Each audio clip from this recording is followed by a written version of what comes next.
Hello, good day. I am Anika Julian Donaire from BSN 111G. For today, I will be performing the Thorax Assessment Return Demonstration. This procedure is critical for the client's oxygenation status since changes in the respiratory system can occur either quickly or slowly. The first thing that we need to do is to review the client's medical records to identify the patient's instances of harm, medical histories, and current treatment procedures, and the doctor's order sheets if available, to verify the order.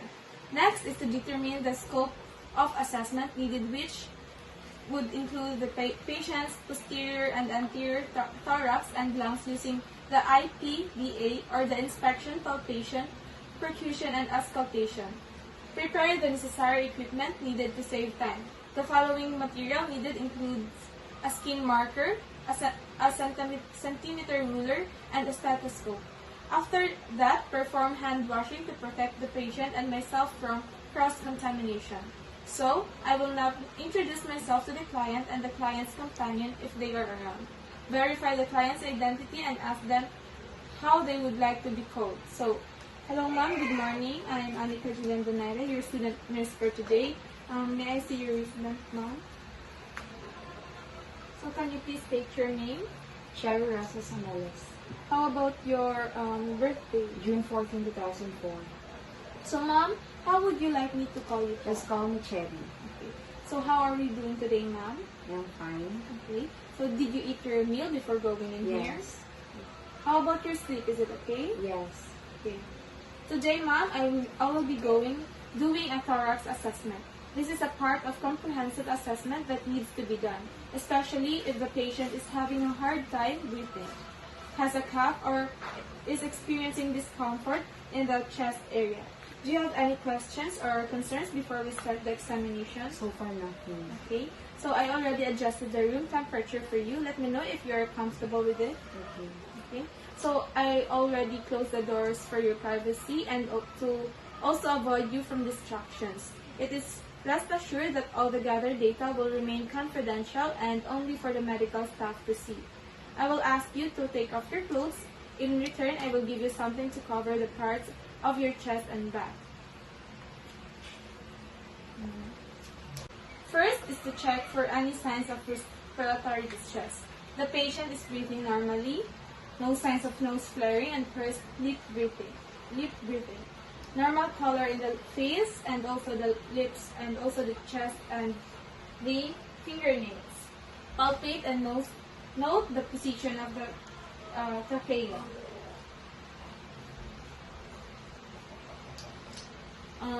I don't feel any deviation from the midline, so it's normal.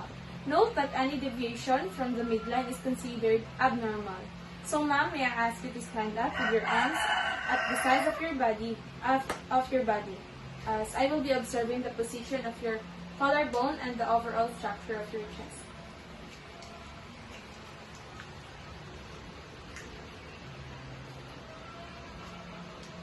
Thank you. And observe the three normal curvatures. Scapulae are symmetric and non-protruding. Shoulders and scapulae are of equal horizontal positions. The ratio of anteroposterior to transverse diameter is 1:1, which is normal. Can you please take a sit down? Next is to assess if the patient has scoliosis. Ma'am, can you please bend forward? Okay, thank you. Spine vertically aligned. Spine column is straight. Right and left shoulders and hips are at the same height. Okay. So next, we are going to palpate the posterior thorax, or the back in layman's term. Assess for temperature and integrity of chest skin. Palpate all thorax areas for bulges, tenderness, or abnormal movements. Upon palpating, deep palpitation for painful areas must be avoided, especially if a fractured rib is suspected. In such case, deep palpation could lead to displacement of the bone fragment. So as I have against the lungs. observed, skin is intact, no lesions, uniform temperature, chest wall is intact, no tenderness, and no masses. And next, I'm going to proceed palpating the posterior thorax for respiratory exertion. Place the palms of both hands over the lower thorax with thumbs adjacent to the spine and fingers stretched laterally. Ask the client to take a deep breath while observing the movement of the hands and any lag in movement. Will you please take a deep breath again? Again. Again. Last. So now we're going to palpate for thorax for vocal fremitus, the faintly perceptible vibration. I'm going to place the palmar surfaces of my fingertips of the ulnar aspect of my hand or closed fist on the posterior thorax, starting near the apex of the lungs. Ask the client to repeat the words blue moon or 1, 2, 3. Repeat the 2 steps, moving your hands sequentially to the base of the lungs. Start toward the midline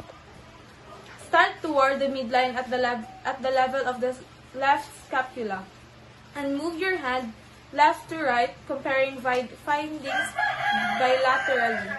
Move symmetrically downward and out to cover the lateral portions of the lungs at the bases. Compare the fremitus on both lungs and between the apex and the base of each lung, using either one hand and moving it from one side of the client to the corresponding area on the other side, or using 2 hands that are replaced simultaneously on the corresponding areas of each side of the thorax. So ma'am, can you please take blue moon as I palpate your posterior thorax? Blue moon. Blue moon. Blue moon. Blue moon. Blue moon. Blue moon. Blue moon. Blue moon. Blue moon. Blue moon. Percuss the posterior thorax. Ask the client to bend the head and fold the arms forward across the chest. Percuss in the intercostal spaces at about 5 cm or 2 inches intervals in a systematic sequence. Compare one side of the lung with the other. Percuss the lateral thorax every few inches, starting at the axilla and working down to the 8th rib.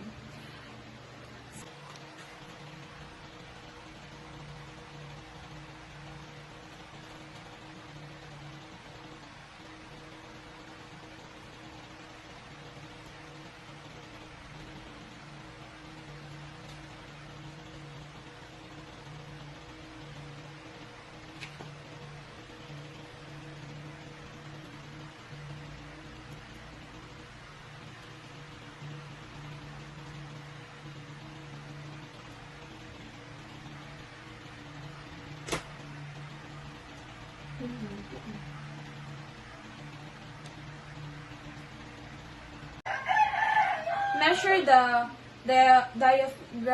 diaphragmatic exertion. Use percussion to identify the level of the diaphragm and measure diaphragmatic exertion. Percuss downwards from above the expected level of diaphragmatic dullness until dullness is here. Mark the level of full expiration. Have the patient inhale deeply and hold it in. Then, percuss downward to the level of dullness and full inspiration and mark it. Repeat this process on the other side. Measure the distance between the expiratory and inspiratory levels of dullness. Auscultated for breath sounds, place the diaphragm of the stethoscope firmly and directly on the posterior chest wall at the apex of the lung at C7. Ask the client to breathe deeply through the mouth for each area of auscultation. Using the systematic ladder pattern used in percussion, listen at each point to the breath sounds during a complete inspiration and expiration. Compare findings at each point with the corresponding point on the opposite side of the thorax.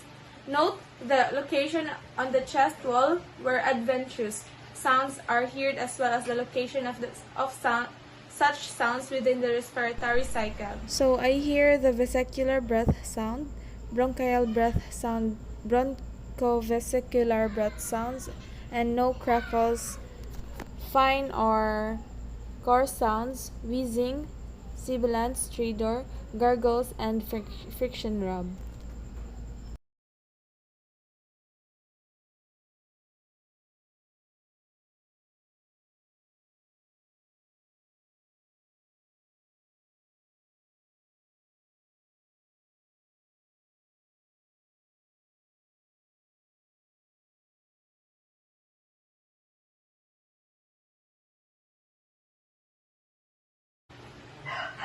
Assessing the anterior thorax, inspect breathing patterns. The patient is breathing normally, 1 to 20 count per minute, quiet, effortless respiration. Inspect the costal angle and the angle at which the ribs enter the spine. Palpate the anterior thorax for tenderness, sensation, surface masses, crepitus, and fremitus. Using your fingers, palpate for tenderness and sensation. Start palpating with your hand position over the left clavicle. And move your hand left to right, comparing findings bilaterally. Move systematically and accordingly as suggested, then repeat for crepitus and fremitus. Repeat the sequence in palpating for crepitus and fremitus in the anterior So I thorax. notice full and symmetric exertion. Thumbs separate 3 cm to 5 cm or 1.2 to 2 inch.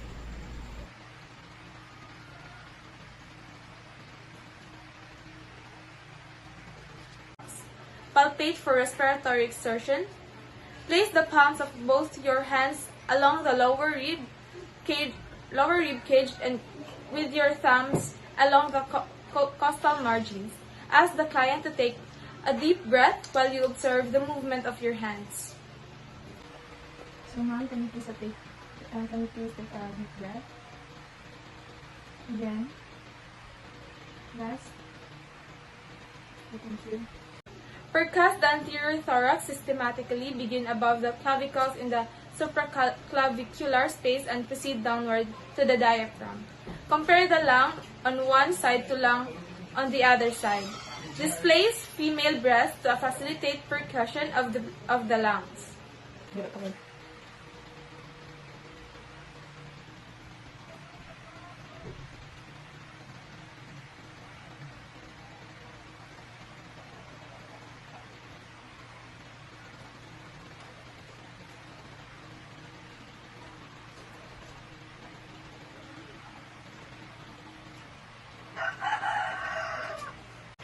Auscultated for anterior breath sounds, adventitious breath sounds, and voice.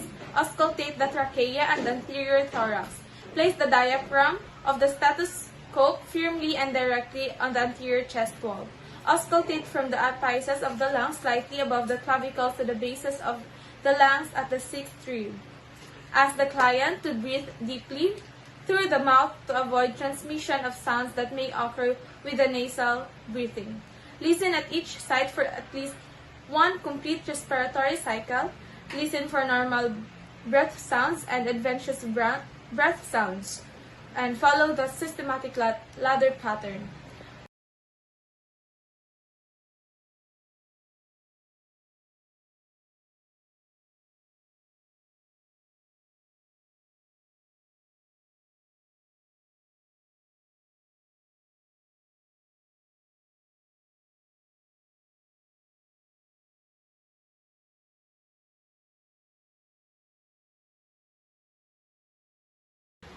We are almost done with our assessment, and I will now summarize all the findings that I have noticed. Do you have any clarifications or concerns, ma'am, before we end this? Naturally. Okay, thank you. So always keep yourself ventilated and practice proper breathing techniques. Also drink a minimum of 2 liters of water every day.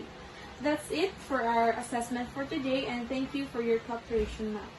Perform hand washing and document the finding in the client's record using a checklist supplemented by narrative notes when appropriate. And that would be all. Thank you.